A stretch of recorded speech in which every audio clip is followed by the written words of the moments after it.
Hi friends, 21/5/2025 നടന്ന KSR online എക്സാമിന്റെ 31 മുതൽ 40 വരെയുള്ള ക്വസ്റ്റ്യൻസ് ആണ് ഡിസ്കസ് ചെയ്യുന്നത്. Higher rate of family pension is calculated as option A 50% of the last basic pay, option B 50% of last salary, option C 50% of last salary drone, option D 50% of average emoluments. Correct answer is option A 50% of last basic pay. Contributory family pension ലഭിക്കുന്നത് ഒരു employee സർവീസിലിരിക്കെ മരിക്കുകയോ അല്ലെങ്കിൽ റിട്ടയർമെൻറ്റിന് ശേഷം മരിക്കുകയോ ചെയ്താലാണ് contributory family pension ലഭിക്കുന്നത്.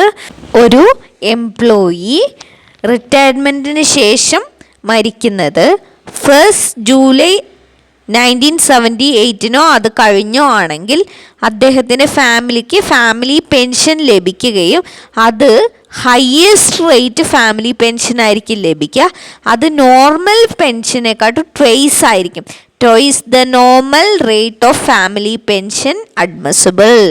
ഇത് 7 വർഷത്തേക്കാണ് ഈ highest rate family pension ലഭിക്കുക. Contributory family pension scheme introduce ചെയ്തത് 1 ഏപ്രിൽ 1964 ഇത് എക്സ്പ്ലെയിൻ ചെയ്തിരിക്കുന്നത് KSR volume 2 part 3 rule 90. In the case of enforced halt, dash is eligible in the first day of halt.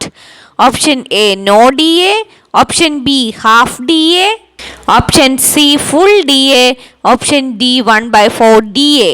Correct answer is option A no DA. ഒരു tour ജേർണിയുടെ ഭാഗമായി enforced halt വരികയാണെങ്കിൽ first day ഹാൾട്ടിന് DA ലഭിക്കുന്നതല്ല.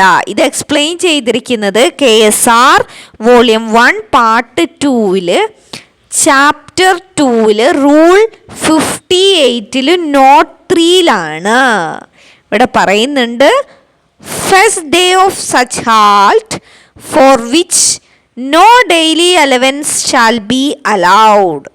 അതായത് ഒരു ഫ്ലഡോ മഴയോ land സ്ലൈഡൊക്കെ ഉണ്ടായിട്ട് അവർക്ക് ജേർണി ക്യാൻസൽ ചെയ്യേണ്ടി വരിക അല്ലെങ്കിൽ ഡിലേ ആവുക, അങ്ങനെയുള്ള കേസസിലൊക്കെ അങ്ങനെയുള്ള ആ ഇതിനെല്ലാം ഗവൺമെൻറ് ഡ്യൂട്ടി ആയിട്ട് ട്രീറ്റ് ചെയ്യുന്നതാണ്.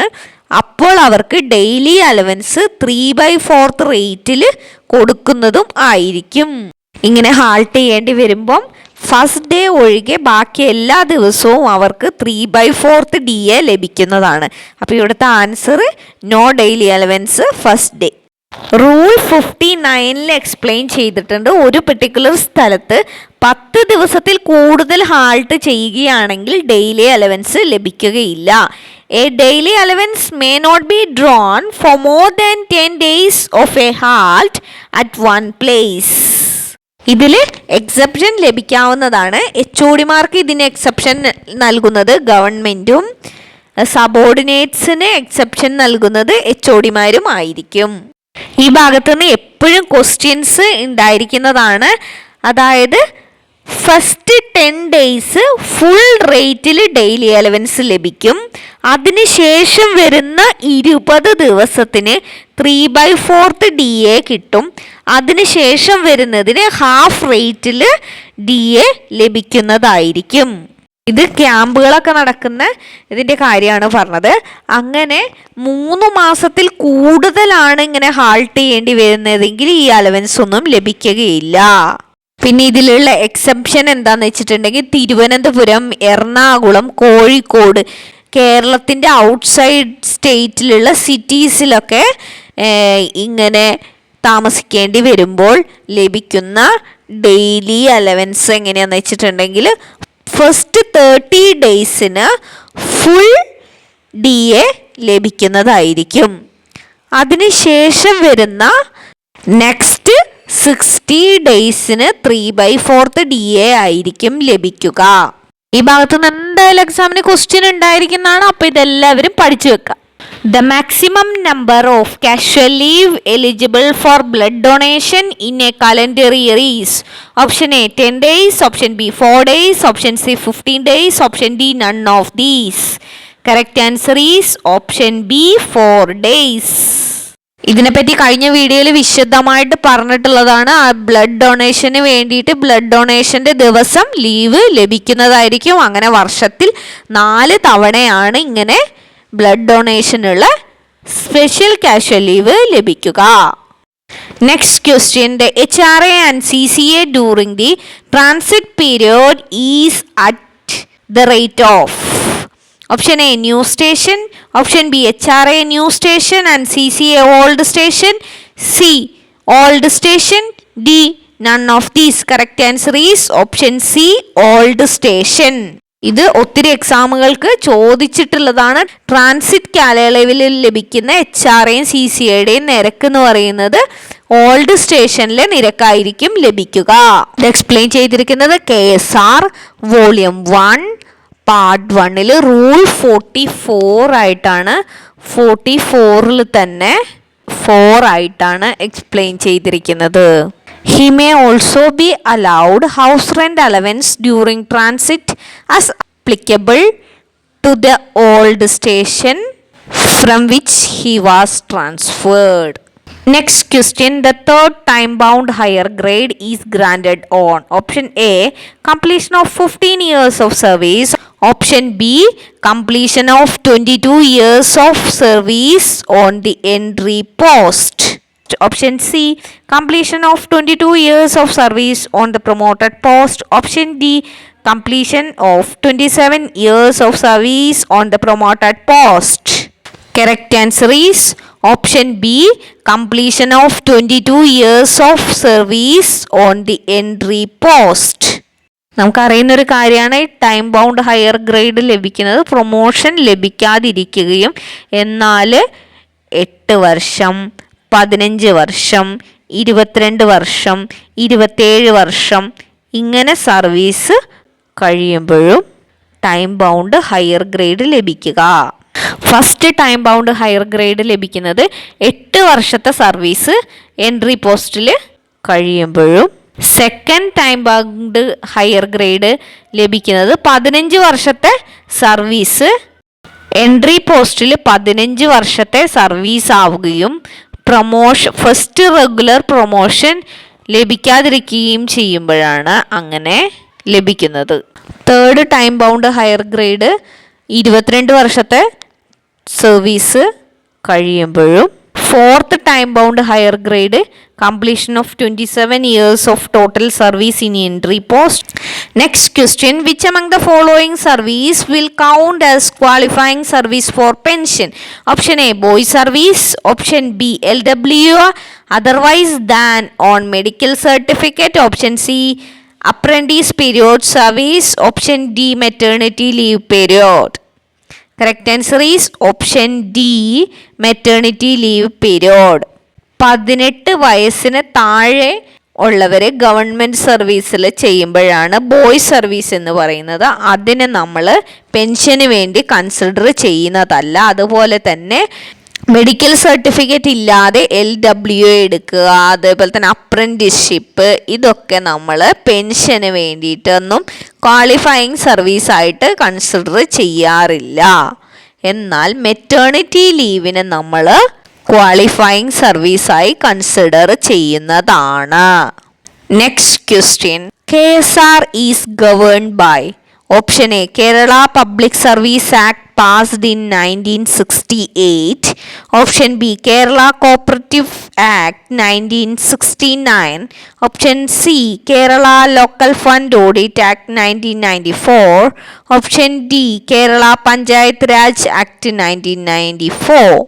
Correct answer is option A Kerala Public Service Act passed in 1968.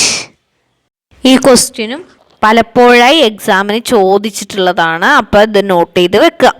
Next question, LWA under appendix 12A part 1 KSR deals with option A LWA for study purpose, option B LWA for joining sports, Option C, LWO for better employment abroad or in India. Option D, none of these.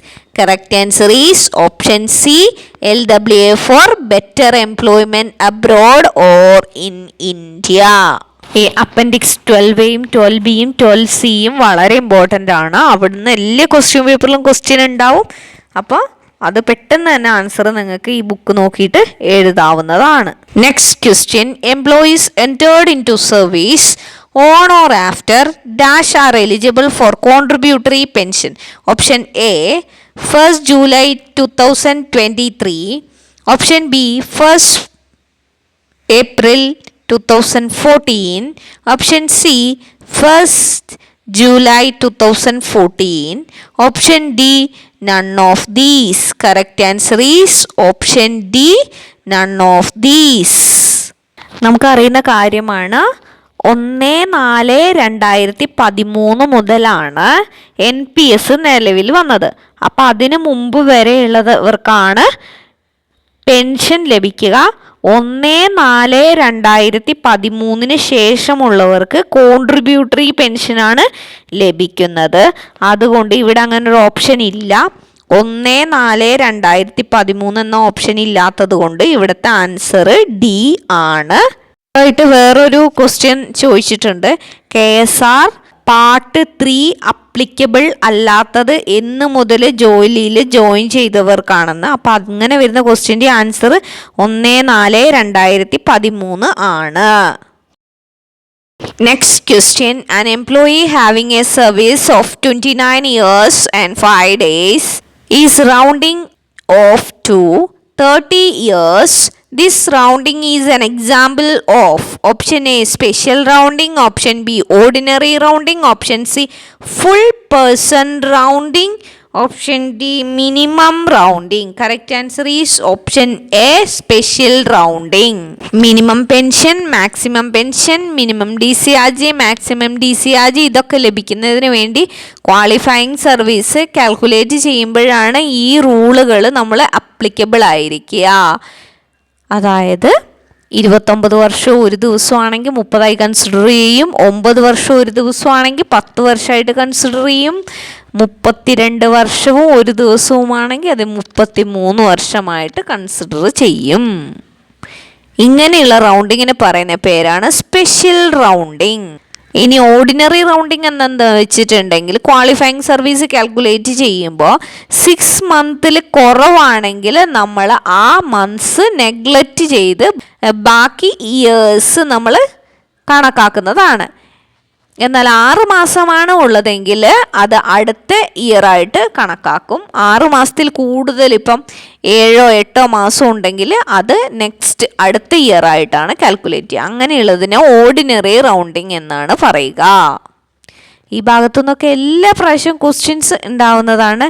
അപ്പം എല്ലാവരും മനസ്സിലാക്കി പഠിക്കുക, എല്ലാവരും confident ആയിട്ട് ഇരിക്കുക. Exam നിങ്ങൾക്ക് എല്ലാവർക്കും പാസ്സാവാൻ പറ്റും. Wish you all the best. Thanks for watching.